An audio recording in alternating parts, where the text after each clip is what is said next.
Hello guys, welcome to my YouTube channel. Hamas को Israel, America और यूरोपीय संघ समेत कई देशों द्वारा आतंकवादी संगठन घोषित किया गया है और हमास जो है इजराइल पर भीषण हमला किया है। इसके बाद हमास और इजराइल के बीच युद्ध छिड़ गया।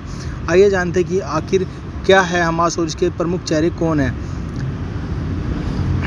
हमास के इन हमलों में इजराइल के जो है 1200 से अधिक लोगों की जान चली गई है और इन हमलों के जवाब में इजराइल ने हमास को ख़त्म करने की कसम खाई है। इजरायली विमान गाज़ा पट्टी पर हमास के ठिकानों पर बम बरसा रहे हैं। इन हमलों में हमास के 1100 से ज़्यादा लोगों की मौत हो गई है। इन सब के बीच हमास भी इजराइल पर रॉकेट दाग रहा है। आइए जानते हैं कि हमास की पूरी कहानी और इस संगठन के बड़े चेहरे। जी हाँ दोस्तों, हमास जिसे इस्लामिक रेजिडेंट मूवमेंट और अरबी में हरकत अल मुकामा के नाम से जाना जाता है। ये कट्टरपंथी इस्लामी संगठन है और इसकी स्थापना जो है 1987 में हुई थी। हमास की जड़ें कट्टर संगठन मुस्लिम ब्रदरहुड से जुड़ी मानी जाती है और मुस्लिम ब्रदरहुड की स्थापना 1920 के दशक में मिस्र में हुई।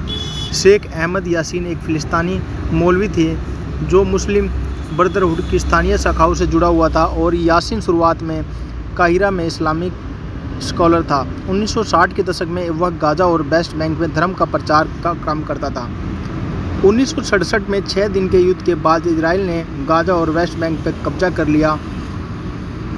यासीन ने पहले इंतिफादा के दौरान 1987 में गाज़ा में मुस्लिम ब्रदरहुड की राजनीतिक शाखा के तौर पर हमास की स्थापना की।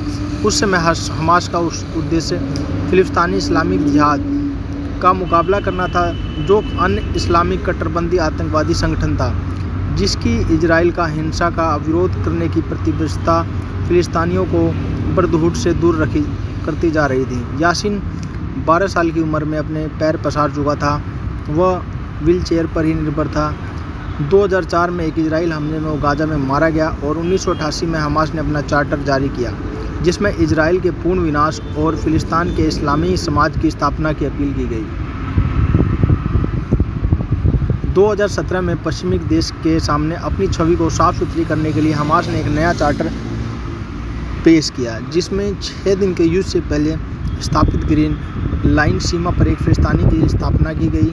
हालांकि हमास के इस नए चार्टर में इजराइल को मान्यता देने से इनकार कर दिया गया।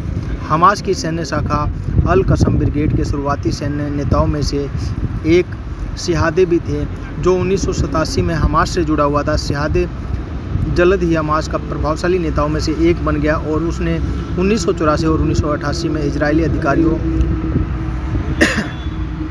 द्वारा 2 बार गिरफ्तार किया गया।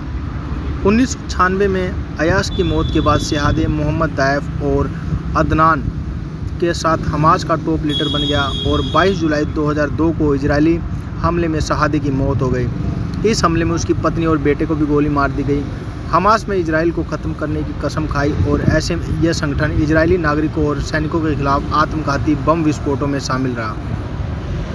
Hamas America, UK, Canada, Israel समेत कई देशों में एक नामिक आतंकी संगठन है। हालांकि कुछ देशों के ने इसके मिलिट्री विंग को ही आतंकवादी संगठन घोषित किया है। ईरान हमास को वित्तीय सहायता प्रदान करता है। वहीं तुर्की और कतर कथित तौर पर शीर्ष नेताओं को संरक्षण देता रहा है और हमास ने फिलिस्तीन में 2006 के संसदीय चुनाव जीते और 2007 में अंतर्राष्ट्रीय स्तर पर मान्यता प्राप्त कर फिलिस्तीनी प्राधिकरण से गाज़ा पट्टी पर हिंसक तरीके से कब्जा कर लिया। 2006 में आखिरी बार फिलिस्तीन संसदीय चुनाव हुए और गाज़ा पर हमास के कब्जे के बाद इजराइल ने जवाब में गाज़ा पर नाकाबंदी कर दी और हमास को हथियार विकसित करने से रोकने के लिए इस क्षेत्र को अंदर और बाहर के लोगों को सामान की आवाजाही पर प्रतिबंध लगा दिया। हमास ने हमेशा इजराइल से जुड़े क्षेत्रों पर कब्जा करने के लिए हिंसा की वकालत की है। हमास ने इजराइल पर दर्जनों बार आतंकवादी विस्फोट किए हैं और पिछले साल गाज़ा में इजराइल पर हज़ारों रॉकेट दागे गए। इसमें हथियारों और अन्य सामग्रियों की तस्करी के लिए गाज़ा से भूमिगत सुरंगों का एक नेटवर्क बनाया गया और पिछले साल हमास का ध्यान इजराइल पर हमला के बजाय गाज़ा पर शासन करने पर अधिक केंद्रित था। लेकिन 7 अक्टूबर को इजराइल पर हमास की ओर से जिस तरह से हमला किया गया उससे यह आशंका जताई जा रही है कि यह हमास सिर्फ धोखे की राजनीति थी। वह कुछ समय शांत रहकर अपनी सैन्य क्षमताओं को मजबूत करने में जुटा हुआ था। इजराइल पर हमले के पीछे हमास की सैन्य शाखाओं में अल कसम ब्रिगेड के मुख्य मोहम्मद दाएफ को माना जाता है। उसने रणनीति के तौर पर इजराइल को विश्वास दिलाया और हमास को संघर्ष शुरू करने में दिलचस्पी नहीं है। वह सिर्फ गाजा के आर्थिक विकास पर ध्यान केंद्रित रहा है, लेकिन इस दौरान हमास अपने लड़ाकों को ट्रेनिंग दे रहा है और मौका देखकर हमास ने इजराइल पर हमला कर दिया। तो गाइस वीडियो में इतना ही। आगे के लिए हमारे चैनल को सब्सक्राइब करें। Thank you for watching.